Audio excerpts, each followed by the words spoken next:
Ladies and gentlemen, the question that nobody's really asking is, did Keefe D actually implicate himself in Tupac's murder for clout, for virility, to go viral?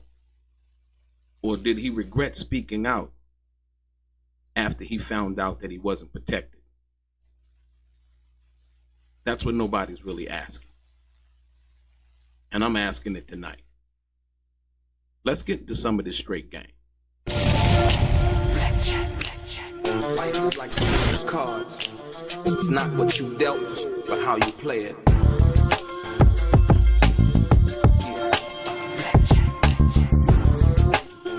Play each situation correctly. I remember they used to laugh at a brother.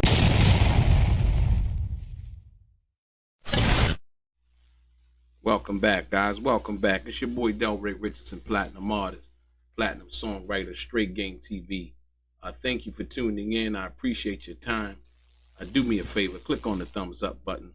Also, subscribe to the channel if you have not already. And like I always say, if you want to be one of the first people notified when I drop some of this straight game, please do me a favor and click on what appears to be that little bell notification right below this video. I'm going to get right into it. Ladies and gentlemen, we've been talking about this situation involving Tupac and the murder of Tupac Shakur for some years now. Finally, they made an arrest. We thought we knew what we thought we knew, but as the plot keeps on thickening, if I should say, we find out something new damn near every day, every week, or every month. But the thing that a lot of people have been asking, or have not been asking, should I say, have been moving around this question, if you will, is the fact that did Keefe D really implicate himself in the murder of Tupac Shakur to go viral, for clout, to sell his book? Or did he regret speaking out because he thought he was protected after he had got arrested? That's the thing that I think a lot of people have been overlooking. Most people, or should I say the reason that Keefe D had gave was based on the fact that, or should I say Greg Kading and them explaining it to the public, was the fact that he had basically been caught with drugs, trying to sell PCP as well as cocaine. And so in order to get out of that, which would have made Keefe D what most people call a three-time loser, meaning he would be facing like 25 to life because he had been involved in so many other criminal activities involved in the gang and so on and so forth, right? That Keefe D basically implicated himself in Tupac's murder. One way he did it was to basically take the deal for getting caught with the drugs, whatever. Now, I'm just asking this seriously because, like I say, I think most people have looked over this. We heard in the beginning Keefe D saying that, hey, you know, I got a deal with the U.S. Attorney's Office. I got this, I got that. And we were to believe what we didn't know. You know what I mean? We thought that he would know more than anybody else would know, right? And so when you ask yourself, did Keefe D implicate himself in Tupac's murder for clout, or regret speaking out after his arrest because he thought he was protected? And I think that's a very, very fair question to ask, because that's the one that's going to have to be answered when he goes to court. That's the reason why I'm doing this video tonight, because I think this is a very serious question, not something that, you know, we would, you know, take lightly. Because like I said, most of the information or the questions or the information that has been put out as of late has been frivolous conjecture, right? Speculative thinking, if you will. But like I said, what we know for a fact is that Keefe D basically said, hey, you know what? after he was locked up, he said, I wasn't in Vegas. And for the people who want to say that, because I see a lot of people come and tell me in my comments, is you have to understand my position. Whether Keefe D was in Vegas or in the south of France, it really wouldn't matter to me. The fact of the matter is, it's not what I say he was doing or where he was. It's what he said he was doing where he was when he thought he was protected under some kind of proffer deal or deal with the United States government, right? And so when we look at that part of it, everybody was at one time thinking, because see, what you got to understand is this. Nobody was saying that Keefe D was lying or not telling the truth when he was free. Nobody suggested that he was lying or not telling the truth when he was free and doing interviews and things of that nature, right? But once he got locked up, people started this thing where they were saying, well, he was lying for clout, he blah, blah, blah, blah, and so on and so forth. And I'm thinking to myself, hold on. You can't have it both ways, right? And so, like I said, I want to, with the chat tonight, like I said, Saturday night, thanks for everybody who came in the chat so far. What's up? Salute. Who is that? The Brown Stoic, Lamar, Hang Time K. Thank you for coming through. I appreciate it. We got more people. Let's say 43 watching. Only what is that? What's that? 3-4 people showing up in the chat. Like I said, I'm glad for the people who show themselves as well as the people that don't show themselves. But like I said, I'm gonna get into this because it's a hell of a thing to have to implicate yourself in a murder that now that you've been locked up, that you say, hey, you know what? I didn't do nothing. I wasn't even there. You know what? And as we seen on the ABC interview, the jailhouse interview Keefe did in the middle of last year, should I say late last year, in 2025, Keefe D was basically, in tears. He was in tears. He was crying, basically saying, hey, you know what? I thought I was going to see my grandkids. And I can understand how he's feeling, but then he said, I should have never said nothing. I should have never said nothing. Now, like I said, once again, depending on what side of the argument or the conversation you're on, you can say that was him showing some regret. Or you can say that was him basically saying, hey, you know what? I should have just kept my mouth shut in regards to thinking that he had some kind of protection, right? So let's talk about the question nobody wants to answer. You know what I mean? Straight up and down. Straight up, because you got, like I say, you got a lot of people who come in the chat, they'll say stuff. You got a lot of people who will come on the comments, they'll say stuff. But like I said, what's really real? You know what I mean? Is the question. What's really real? Not these ghost comments and under the accounts that don't show people real names and things like that, right? Let's talk about the question nobody wants to answer straight, right? Did Keefe D put himself in the middle of Tupac Shakur's murder for clout and virility, meaning to go viral, right? Or did he believe he was protected? The question, did he believe he was protected, told the truth, and now regrets it after being arrested? So what do you guys in the chat think, man? Tell me what you think. You think that he was telling the truth? Do he regret it after being arrested? Was he lying? Did he do it for clout? Was he lying, hoping that he could sell his book? I mean, because like I said, this is a question for you guys as well as for the people who watch this video that really have to sit down and really ask themselves that question. I can understand people saying, hey, you know what? But it really doesn't, like I said, it doesn't make sense, because if you're going to give someone a drug charge because they got caught with drugs, right?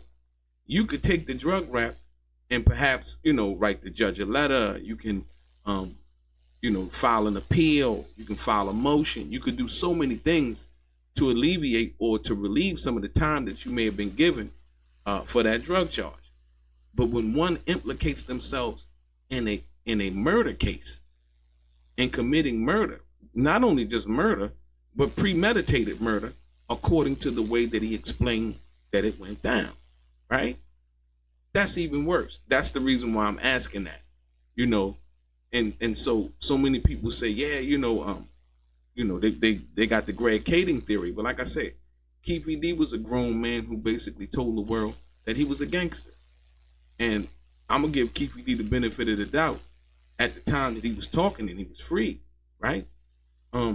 He never said anything about, from what I understand or what I heard, Greg Kading making him say anything, right? He was kind of mad that Greg Kading had put out a book and then they did the murder rap, that little documentary or whatever. But as far as anything else, like I said, once he had wrote his book, he went on Vlad, he was promoting the book. And that's the reason why I'm asking that. And then when, as a matter of fact, not only that, but when Keefe D sat down for Vlad, I don't think when he sat down for the Art of Dialogue, but when Keefe D sat down for Vlad, he actually had his lawyer at the interview. And his lawyer basically was screening, what he could, should, and shouldn't answer. Now, you would have you would have thought from that he would have, been trying to avoid any kind of prosecution or saying anything that he wasn't supposed to say. But it seems like that didn't help at all. He should have never wrote the book, right? So my question is did he implicate himself in a murder for clout, to save himself, to go viral, or like he was saying, I did it for the money? I mean, do you really honestly believe, the people in the chat that's listening, do you honestly believe that he would do that? You're going to implicate yourself in a murder, a high-profile murder, a high-profile premeditated murder based on the story that he told the U.S. attorneys, the FBI, and the LAPD, as well as the Las Vegas Metropolitan Police Department. Do you believe that is the question? You know what I mean? Or what do you believe?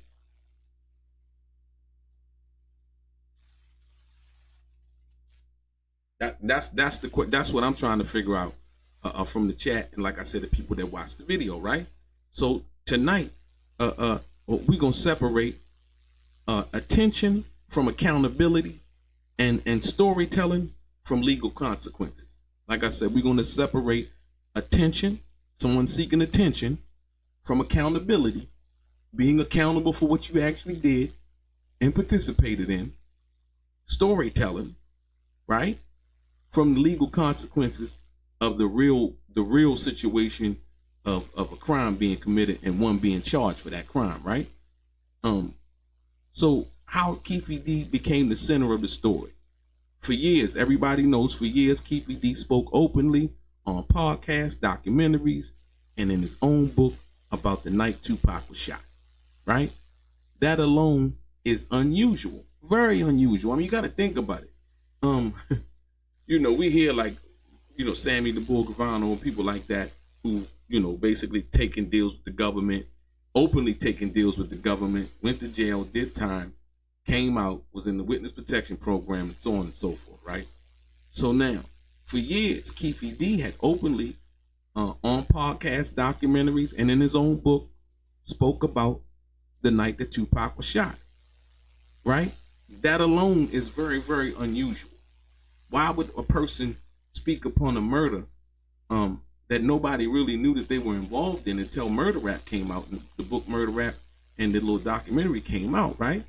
Most people tied to unsolved cases basically stay silent, but Keefe D didn't. And so much so that it wasn't that Keefe D implicated himself as being the shooter at that particular time. As we heard, from the tape recordings, he was implicating his nephew as being the shooter. But that was bad enough because he did implicate himself as handing him the gun, right? You got to ask yourself, right? The question is, why would he do that, right? He described the events publicly. He repeated details across all different platforms, right?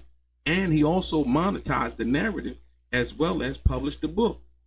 Now, most people would say, and this is the funny part, or should I say interesting part, is that once he got caught, people were like, and they tried to offer up an excuse. And I'm like, when you talk about accountability, you say, well, he wrote a book. Well, he didn't write the book. Hold on. Did we not watch him hold up the book on Vlad and say, hey, this is the truth. This is what this is. Ladies and gentlemen, I would say a couple of months back, when Keefe D went on ABC, they played the ABC interview from him in jail, also implicating Reggie the Rat Wright Jr., right? And also, quickly after he was, like I said, he was in tears. He was feeling some things about his grandkids. He didn't think he'd be locked up at that particular time. He basically said, I should have kept my mouth shut. But then what Las Vegas did on their news, they cut right to him holding up the book, stating that, hey, this is the truth and so on and so forth. So for me, that's basically, I would say tainting the jury, because the jurors are going to be picked from people who live in Las Vegas. And if they were watching at that particular time, it was a bad move. He should have never said anything, because it would have really never brought attention to him. I think the situation, it could be the situation where him and Carl Arnold, his former attorney, kind of fell out from that, because there's no way I would let my client go on ABC News, and I guess he was trying to show some kind of remorse, if you will, or however you would basically look at that through a lens, right? Whatever it was. The fact of the matter is, he went on there, and after they showed him giving that interview, they went right to the Vlad interview with him holding up the book, talking about, this is the truth. Don't believe nobody else. You want to get it, pick up the book. Now, once again, that's the virility part, going viral, having all of these other publications pick up the story from Vlad, as well as Art of Dialogue and everywhere else at that particular time. He described the events publicly. He repeated the details across all of those platforms and documentaries. He also monetized the narrative. Now, in the digital era, right, attention equals relevance, and relevance equals money. That's the ecosystem. So I can understand why he would do it, because Keefe D did express the fact that Greg Kading was out here making money with his book, right? And with the documentary. So Keefe D felt some kind of way. One of the biggest misunderstandings I think that Keefe D has had in regards to his situation was the fact that Greg Kading is a police officer. Greg Kading was not charged or did not admit to being involved in the murder of Tupac Shakur like Keefe D did. So I can understand him, Keefe D, and being a little upset because somebody making money off of what he feel like is his story, right? But, for all intents and purposes, that would have had to been a story that I wouldn't want to make no money off of. I wouldn't have wanted talked about again. And like I said, I always say he was given a deal of a lifetime. So understanding in this era that we live in the digital era, attention equals relevance, relevance equals money, and that's the ecosystem. You know what I mean? We see people every day, Charleston White, going viral for saying something, or somebody alleging something happened. The other day it was Charleston White got shot and it wasn't true, and all of these other things, right? But like I said, once again, even if it's not true, it still brings about relevance at that particular time. So now, when you deal with the confession, story, or the performance, like I say that in 3 seconds, the confession, the story, or the performance, whichever way you want to look at it. Do you believe it was a true confession? Do you believe he was telling the story? Or do you believe it was a performance, right? There's a big difference between a confession and a story you keep telling. And I think that you have to agree, right? A confession is consistent. It's corroborated. It comes with consequences, right? A story, it evolves, gets sharper with retelling, gains clicks, views, and checks, if you will, meaning money as far as checks, right? Keefe D's public statements lived in that gray area for years until they didn't. You see what I'm saying? So for years, he had been telling, it kind of lived in the gray area for a long time.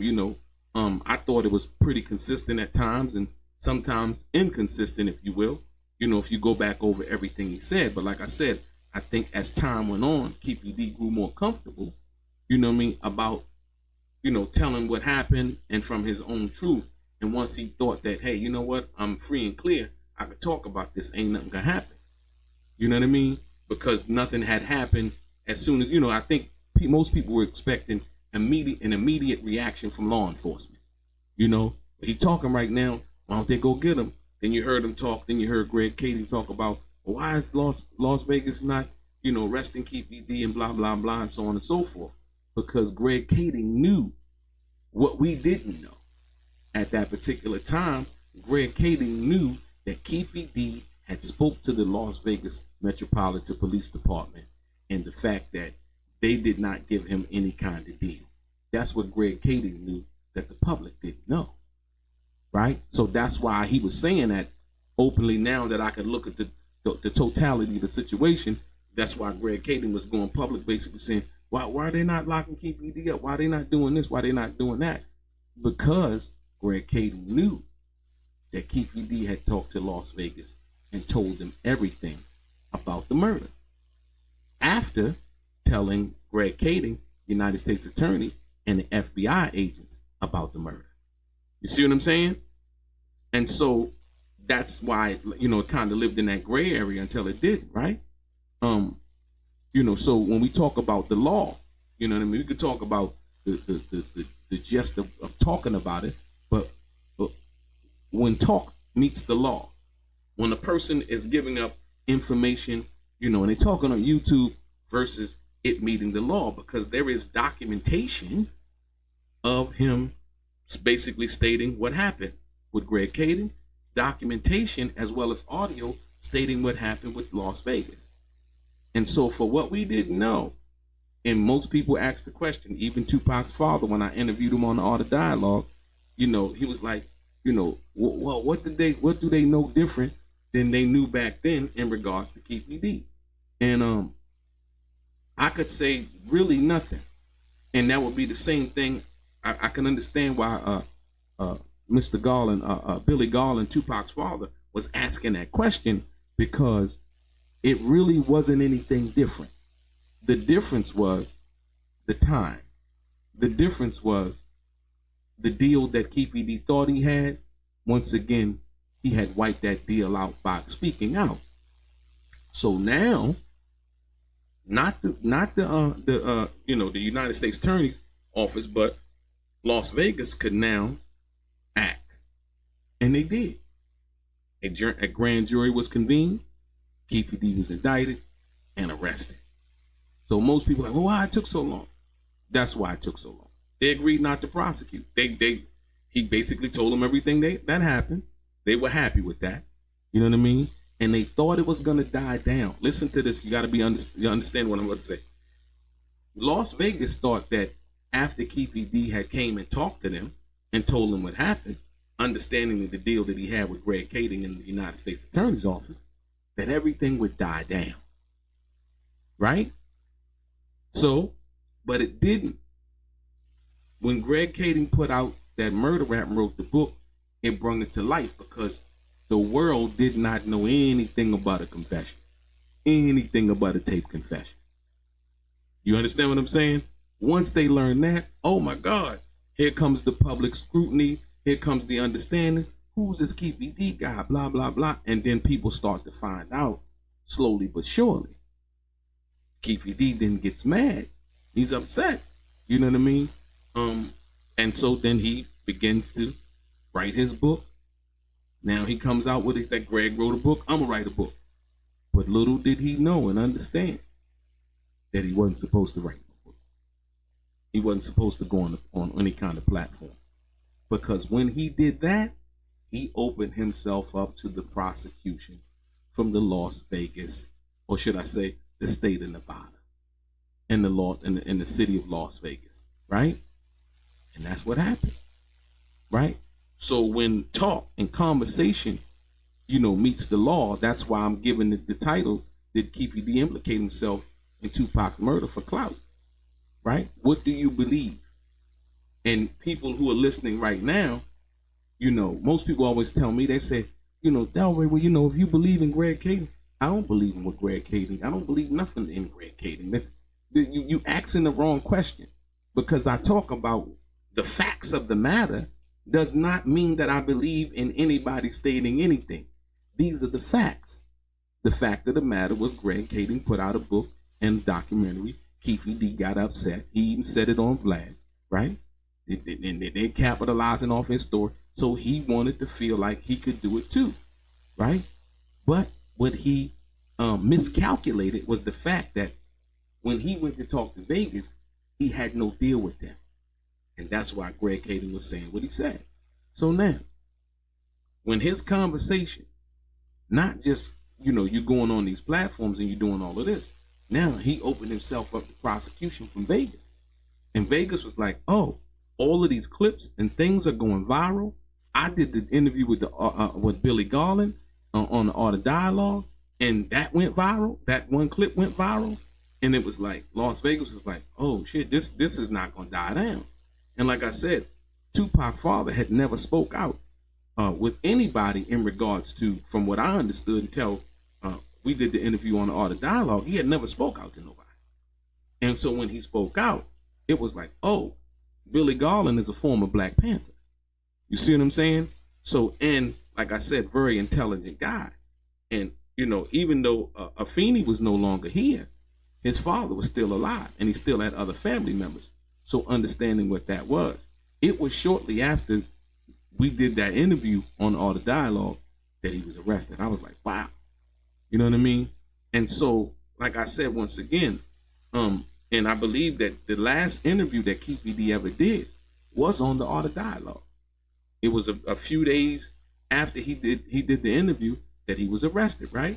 So when you talk about it again, once again, when talk actually meets the law, right? Here's where things start to shift for most people who weren't paying attention, right? Once the prosecutors moved, everything Keefe D said publicly stopped being content and started being evidence. You see what I'm saying? I'm going to say it again. Once the prosecutors started to move, right? Everything that Keefe D said publicly stopped being content for content creators and started being evidence. The key points, ladies and gentlemen, the key points, right? Statements don't disappear because they were said on camera, especially in a high-profile murder, right? That he basically confessed to two law enforcement entities. Books don't become immune because they sold copies. So they don't the book didn't become immune to anything in the information in the book, right? And also interviews don't become entertainment, listen, once charges are filed. Because a lot of people got that twisted too. They think, well, the interview, oh, that was just entertainment. He was just, saying what he was saying. That's not how the law looks at it. When somebody is basically confessing and implicating himself in a high-profile murder of Tupac Shakur or any high-profile individual, right? Everything you say can and will be used against you. So that's why I'm asking the question, because a lot of people, they keep on saying like, oh man, since you believe in Greg Kading, I don't believe in what Greg Kading said. It's not about what he said. It's about what Keefe D told the police. It's about what Keefe D told the Las Vegas police, the U.S. attorneys, the FBI, and the LAPD. This ain't about what Greg Kading, and so to say that Greg Kading coerced him at this, and listen to me, I want you to understand that. You got to understand this. To believe that somebody coerced somebody into implicating themselves in a murder, right? And then once that person started talking out, Greg Kading would then go ask Las Vegas, lock him up. He's talking too much. He's talking. No, Greg Kading would be speaking the other way, be like, I'll just leave him alone. He's just talking. He don't know what he's talking about. Because then that would make Greg Kading look foolish. You see what I mean? It would foil everything that he basically, what people are saying, conjured up. And see, I look at this from a realistic perspective, not the perspective that most people want to try to give. I'm looking at it from an advantageous thing. Okay, yeah, let's say hypothetically he did coerce Keefe D into saying some things that whatever. Okay, what benefit would he have now to have Keefe D locked up? Because it would make him look like, well, would make him look so good from that perspective, if you understand that. So when people say that, that's what I'm saying. They're not really thinking it through. they're acting or speaking on their emotions and not on logic. Logically, that wouldn't be so. Another thing, I don't believe Keefe D is that weak of it. He doesn't appear to be that weak of an individual where he would let Greg Caden coerce him into confessing to a murder over a drug charge. Well, look, if you agree that say that you was involved with the murder and tell me that your nephew and the story that was told, if you agree to tell me all of those things, I'm gonna give you not immunity, because now see, once again, now you got to look at now, it wasn't immunity, because Keefe D tried to get the charges dismissed earlier last year based on the fact that he had immunity or he had a proffer deal. When they filed that motion basically they lost the motion because Keefe D couldn't put up papers that showed that he had immunity or you know what I mean, any type of immunity. So that one, another argument that went out the window. You see what I'm saying? So once again, when people say that, that's the real question that I think people are not really asking themselves when they talk about it. Like I said, and people can, talk on whatever side they want to, and I think that's their prerogative. But like I say, if you want to be honest with yourself, you got to ask, did Keefe D implicate himself in Tupac's murder for clout, or basically regret speaking out after his arrest because he thought he was protected, found out that he wasn't? And like I said, I could tell you a name, a whole slew of people in this chat right now, right? Who knew, and you can put up the thumbs up, who knew before it came out that Keefe D had went and talked to the Las Vegas Police Department and told them the whole story? Nobody knew that. That wasn't really public information until recently. Now, Reggie the Rat Wright Jr. and them people, he might have known, you know what I mean? Like I said, but as far as, just everyday lay people, I damn sure didn't know that Keefe D went and talked to basically Las Vegas Metropolitan Police Department and told them everything, right? To come out and then say, okay, nah, I was lying. Boom, double whammy, because you can't, under the circumstances, Keefe D said on the Art of Dialogue, they came in there, they showed me the chart up on the wall, and they told me that if I lied about anything, the deal would be off the table, right?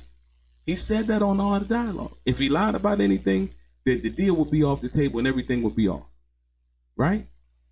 He began to confess. Not only did he confess, but he confessed to Vegas.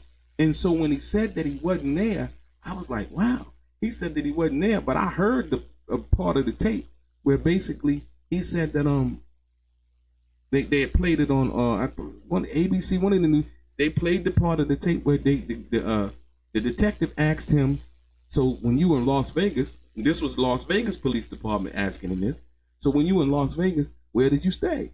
And he said, the Monte Carlo. I was like, wow. I'm like, damn, this, this is just hearing it for the first time. My reaction, I'm like, and then so now when he got arrested, so you got to understand the timing. When he was telling the Las Vegas police officer this on tape, oh, he was free to go.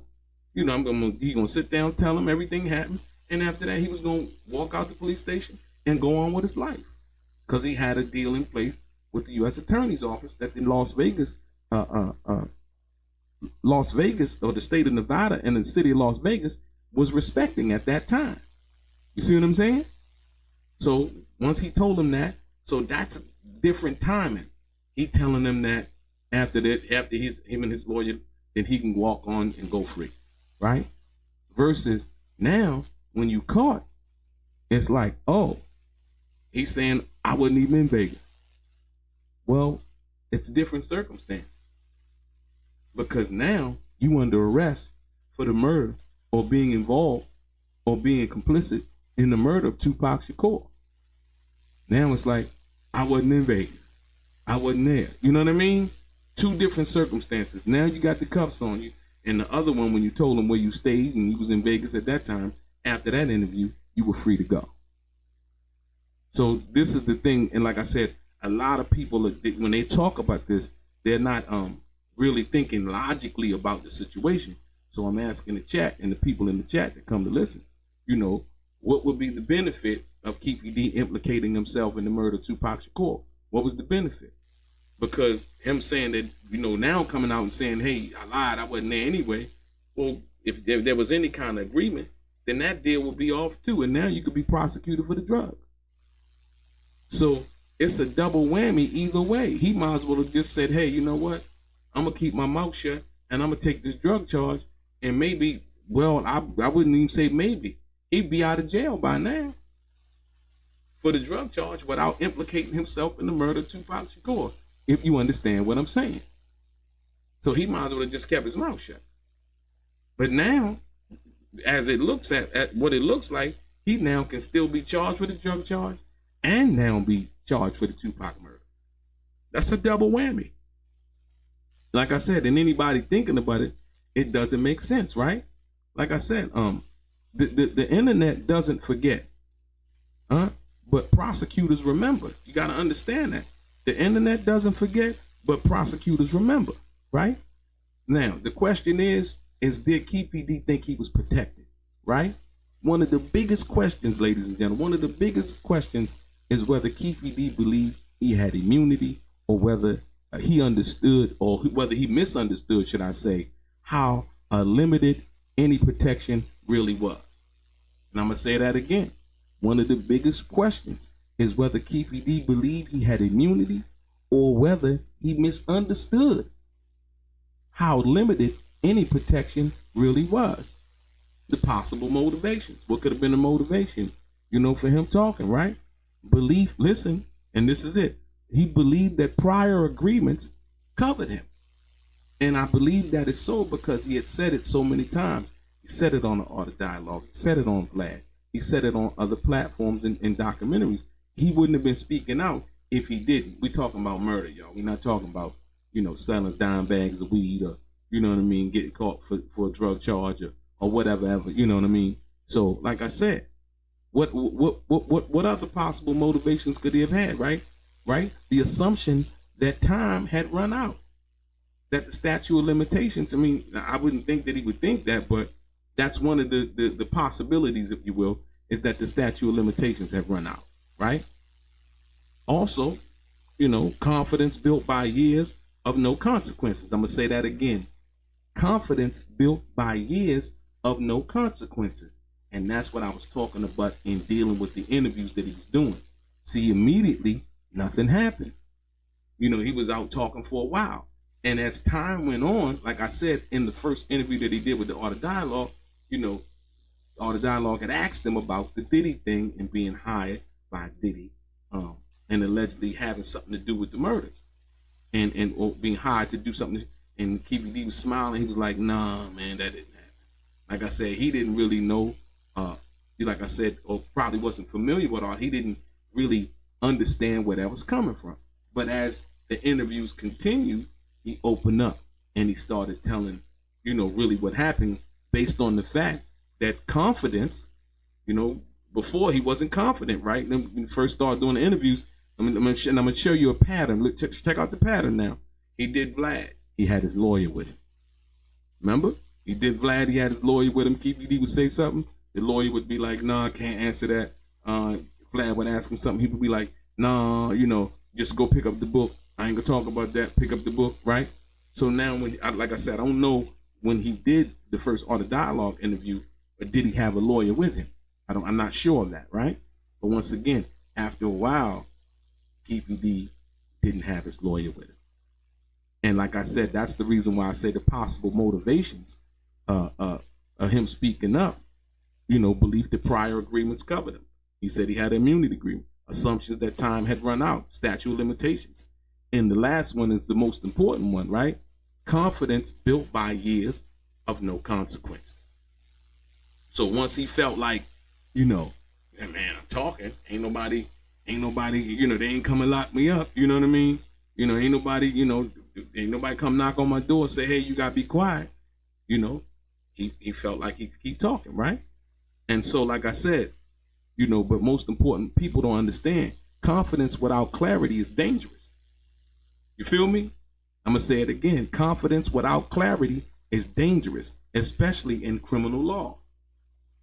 Most people don't get it. Confidence without clarity is dangerous, especially dealing with criminal law.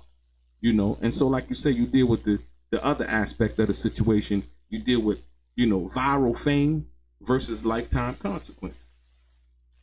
You deal with the virility of going viral, having the book, some people writing about you and all of those things, versus the lifetime consequences that you face involving the murder of Tupac Shakur and implicating yourself as well as other people in that murder. So let's be real. Virility is temporary. Going viral, somebody be like, oh, that shit's viral about it. We see stuff go viral all the time. It go viral for a couple of days and then everything wears down and then something else comes in and some other news takes over for that moment, right? So we know virility is temporary. But ladies and gentlemen, let me say this. Felony charges are permanent. Whether you convicted or not. Like, felony charges are permanent. And so I think being able to have that discerning eye or being able to discern from those two are very important, right? The same clips, listen to me, the same clips that built Keefe D's platform are now being dissected line by line. Once again, I'm going to say it again. The very clips and interviews that Keefe D did on Vlad, Art of Dialogue, and everywhere else are being dissected line by line. The same quotes that few views being weighed for the intent, right? Consistency and credibility, right? I'm saying it again. The same quotes that he made, right? That fueled the views that he got. The views, million of views and hundreds of thousands of views, right? Right? Those same quotes that fueled those views are now being weighed for the intent, the consistency, and his credibility. And that's why I was saying that credibility is so important even in this YouTube world, right? Because if you're not credible, then who can believe you? People start moving away from you. You know what I mean? They like, you know what? Dude bluffing, or she exaggerating, you know what I mean? She drinking too much wine while she, doing these videos and things like that. Hint, hint, right? So the question is, so did Keefe D talk to go viral? Or does he regret telling what he believed was the truth? That's the question. The question, so what does the chat think, ladies and gentlemen? Right, yeah. What's that? Said the real Bo said Keefe D self-snitch. Like, yeah, man. Yeah, man. And like I said, for people who keep saying that, well, you believe what Greg Kading said. No, I don't believe what Greg Kading said. I don't believe nothing that Greg Kading said. I mean, he's really said nothing for me to believe. He basically just reiterates what was said on the tape and how they got the confession from Keefe D involving the murder of Tupac Shakur, right? So I'm going to ask the question again. So did Keefe D talk to go viral, or does he regret telling what he believed was the truth, right? Maybe it was both. Maybe it was two things can be true at the same time, ladies and gentlemen. But the lesson is clear. When you turn a homicide, listen to me, I want you to listen. When you turn a homicide into content, the law may eventually turn that content into a case.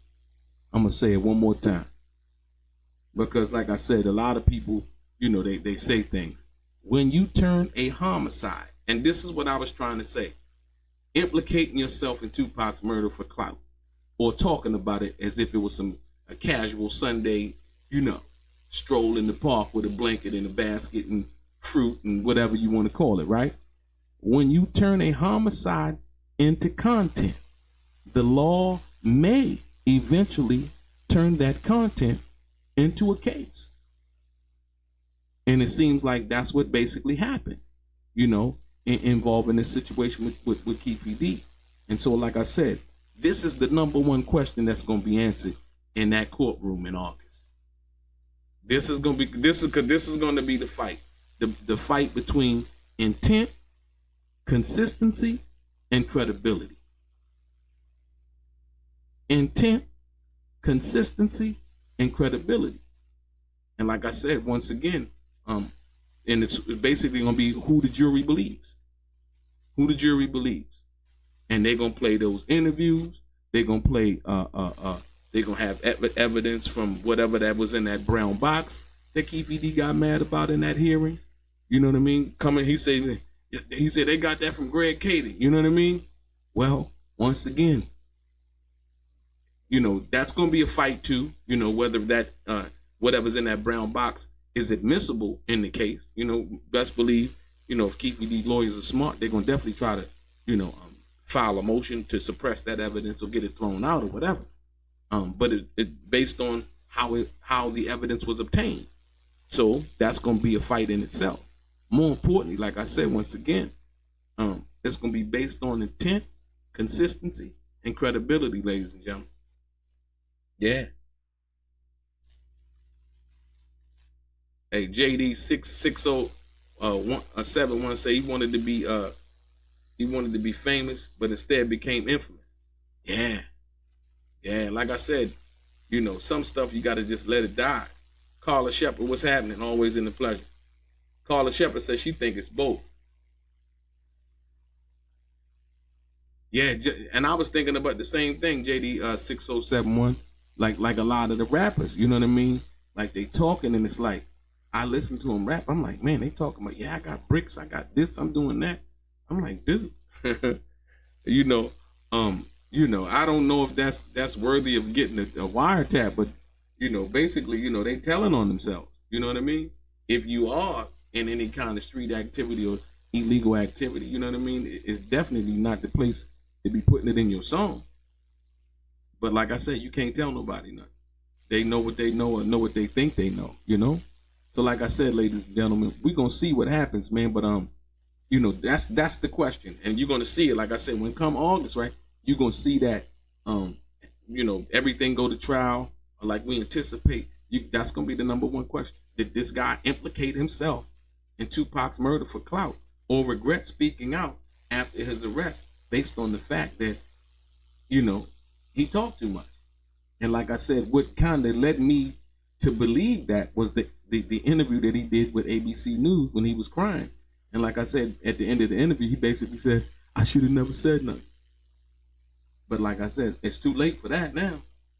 You know what I mean? You can't get a rewind or a do-over on that one.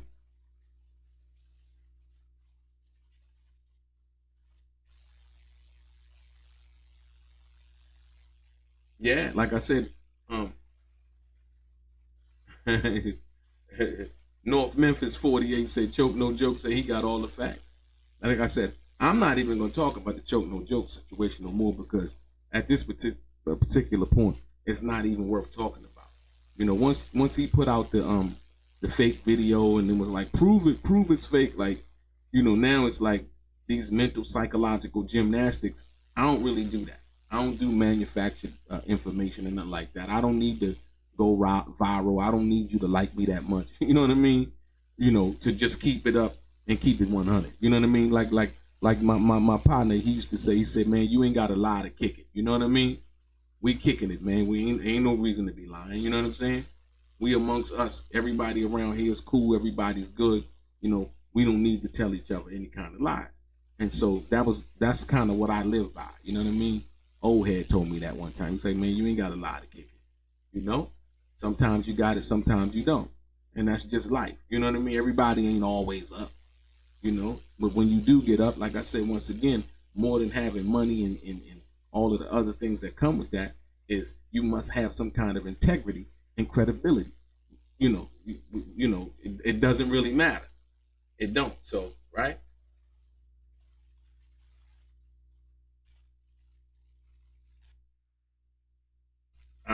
Andrew Vallejo channel. What's that? Vallejo? Yeah, Vallejo. I don't know nothing about any kind of doubles or anything like that. Like when you say YG 6071 say laugh now, cry later.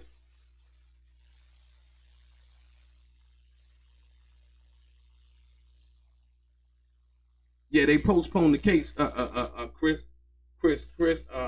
They postponed the case, like I said, once again, because Keefe D got new lawyers. And then you got to understand something. Like I said, a lot of people may not understand this either. So when you're dealing with a judge, you know, to not seem impartial or biased, right? If the defense attorney, and this is because of the Keefe D's defense attorney asked for that, right? You know, and it could be viewed any kind of way you want to, but so the judge doesn't appear to be biased. You know, he would grant them that time that they need to catch up on the case so that they can mount a firm defense for their client. If the judge didn't do that, and you know, Keefe D convicted, and then they go back to the appeals court and they say, well, we were unfairly treated. The court didn't give us enough time. We came on, you know, we asked for a continuance. They didn't give it to us, and so on and so forth. Then now, you know, that's grounds for an appeal. That's grounds for an appeal. And the crazy part is, on an appeal is, if Keefe D was convicted, now you get a chance to see everything that the prosecution has. You see what I mean? So it's just different. So when they ask for that, that's not a bad thing. That's something that usually is allowed by both sides. So like I said, you know, smart judges, nobody wants their case overturned on an appeal. You know what I mean? If you're not, you know, following the procedure and doing things like you should do, and you know, you leave it up to, you know, for your case to be turned over, or parts of your case to be turned over. You know, it all depends. But like I said, once again, so that's why it's always to do that. You say, what do you say? Chris said, what about the gun? Well, like I said, once again, Keefe D told Las Vegas what he did with the gun. You know what I mean? And so when you say, well, what about the gun? Like, do they have to have evidence of the gun, or the gun has to be presented as evidence? No, because you're gonna hear it. Like I said, I heard a little bit of that tape, and like him saying that he stayed at the Monte Carlo, all of those things. He went and he admitted it to the Las Vegas Metropolitan Police Department. That's why they filed the charges, because they got the tape. The grand jury heard the tape. You know, so a lot of people thinking like that Reggie the Rat, right? Like, another thing that people were addressing was, you know, Reggie the Rat Wright Jr. going and testifying in front of the grand. That he's not an important part of this case. The evidence that they had was that tape, not the tape from the Art of Dialogue, not the tape from Vlad, but they did have those tapes, that evidence. But the tape that they mainly relying on is the confession that he gave in 2009. That's the tape that they relying on. You know what I mean? Along with whatever they feel like they want to use. But that tape in particular is admissible based on the fact that it happened in Las Vegas, the state of Nevada, their jurisdiction, and that's how they're going to proceed with that. So when you say, where's the gun? I don't know where the gun is. Do they actually need a gun? You know, we've seen people get convicted of murder and they don't even have a body. You see what I'm saying? They never found the body. But, you know, based on, you know, proving it beyond a reasonable doubt, that's why I said this situation comes down to this main question of what? Who's the jury going to believe? Are they going to believe Keefe D and his attorney saying, well, he just did it for clout. He was just lying. He was just telling stories and blah, blah, blah. Then they're going to present the evidence, right? Keefe D's attorney, you know what I mean? They're going to try to come back and you know, state their case, or basically not say anything. Leave the burden, because the burden's on the prosecution, you know, to prove what they say they have. He said, Carlos Shepard say he's going to do a lot of crime before it's over. Well, yeah, he was already crying, like I said, once again, you know, but yeah, like, I don't know nobody to blame but himself, though. You know, so like I said, we're going to see what happens, man. I just needed to do this video and ask this question. Like I say, once again, you know, this is the number one question that's going to be asked. This is the $1 million question, or better yet, the question that determines whether Keefe D is going to walk free or spend the rest of his life in jail, or possibly the rest of his life in jail.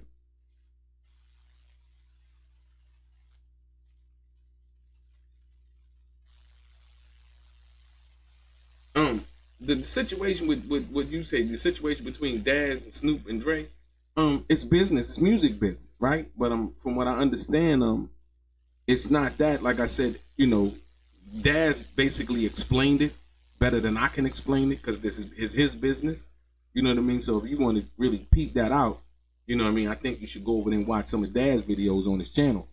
but it's just typical music business stuff. Like I said, once again, I told people, they tried to put out a tape on me, Reggie the Rat Wright Jr. and Gullible John and Bums First. They tried to tell me, yeah, they went and got Hengy and telling all of these stories and things like that. But like I said, my paperwork basically speaks for me. I don't have to convince nobody about what it is that I'm saying. Look, I got papers with signatures on it.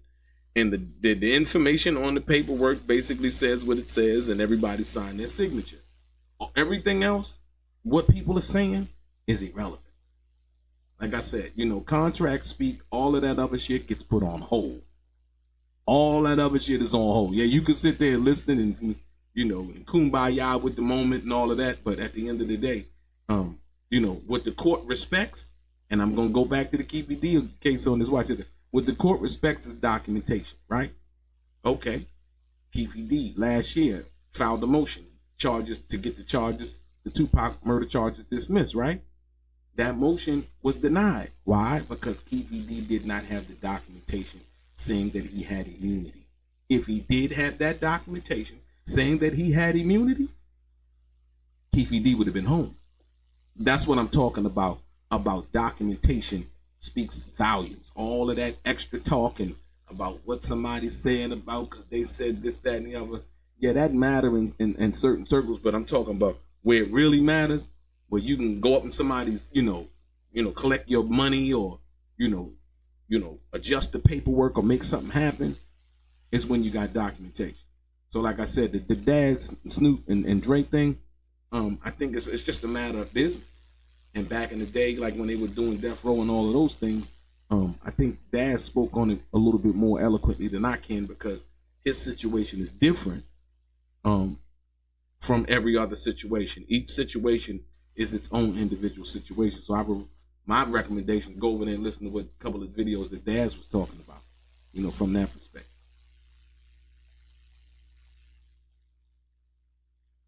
You say, what'd he say?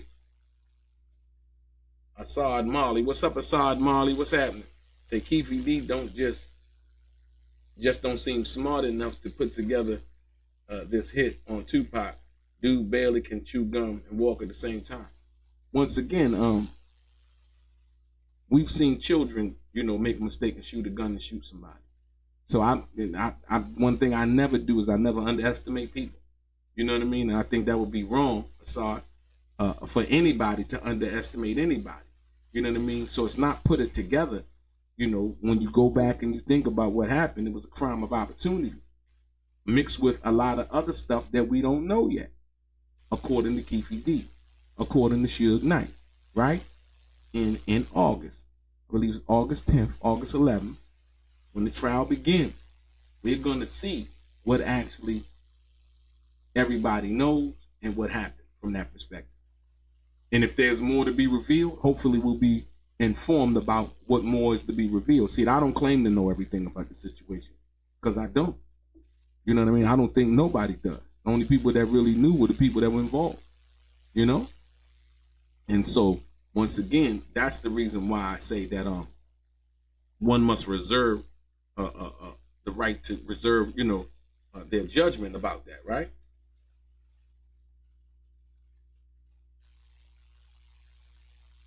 Yeah, like I said, that was the Chat Martin, what's that? Yeah, Chat Martin, what's happening? Yeah, that's what I was talking about, people, like I said, with the situation with Choke No Joke. I kind of lost a little bit of respect, because, Choke had a platform where people was listening to him. And it was like, okay, and then once I seen the fake video, I'm like, yo, where'd you get that from? He couldn't tell me. I can't tell you. Like, what? I'm thinking it's legit. It kind of looked legit. Then I looked at it, and I see the fire from the muzzle of the gun, not where the door would be when you looked at the actual BMW in real life. I'm like, this is a fake video. You know what I mean? And it turned out to be fake. So that's the thing that creates confusion, that causes confusion, right? Saying that, Suge Knight wasn't locked up for, went to jail for violation, and he was locked up for leaving the country or something like that. It simply wasn't true. There's documentation basically saying that the judge said, hey, yo, you blew it, and sent them to jail for the kid. and violating his probation for participating in that violent incident in Vegas. This is documented information, you know? And so once again, when we hear things like that, we got to pay attention to it, you know?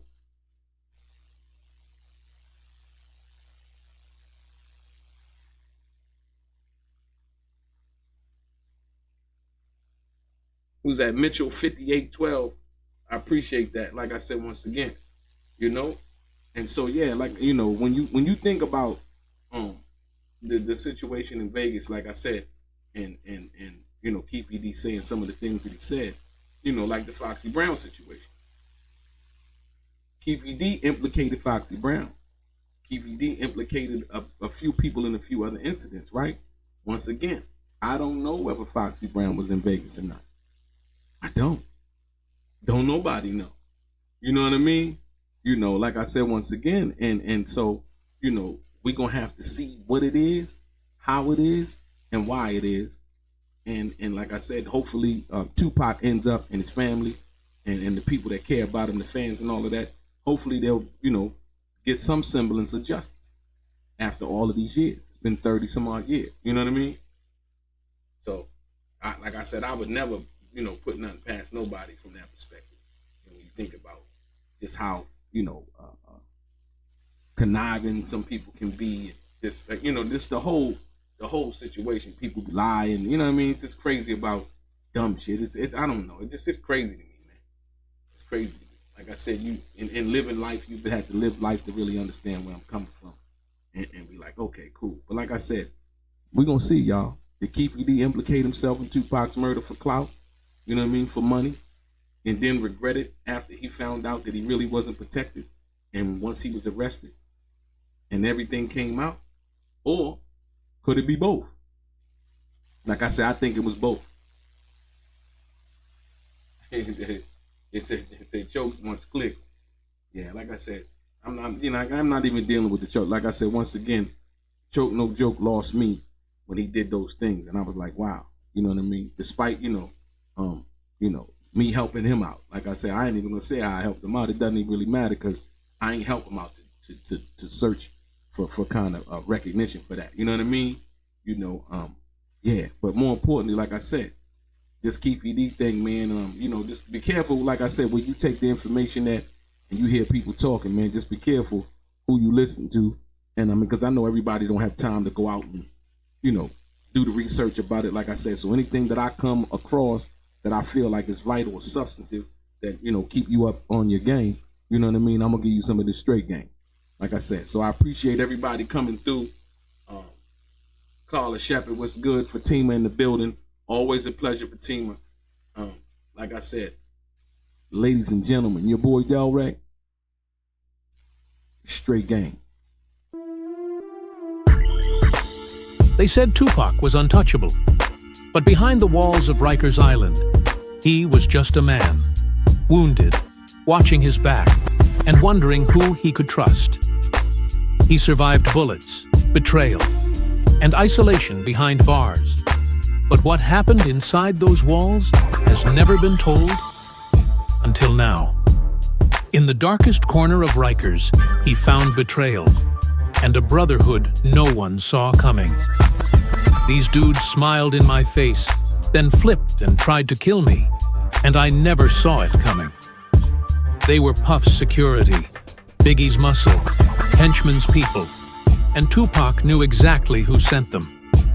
This is the side of Tupac Shakur the world never got to see, told by the man who lived it with him, not in the studio, but in a 6x9 cell. The rap battles, sex and drama with female guards, the tears, the silence after Jada Pinkett's visit, and the moment Tupac almost broke. Before Death Row, before All Eyes on Me, before Machiavelli, there was Rikers. Behind the Walls with Tupac Shakur, available now on Amazon. Get your copy. Learn the truth.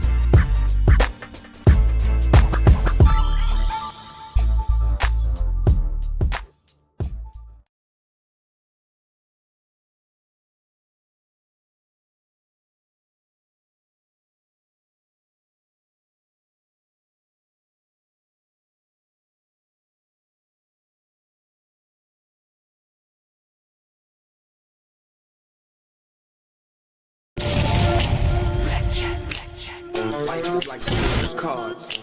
It's not what you dealt, but how you play it.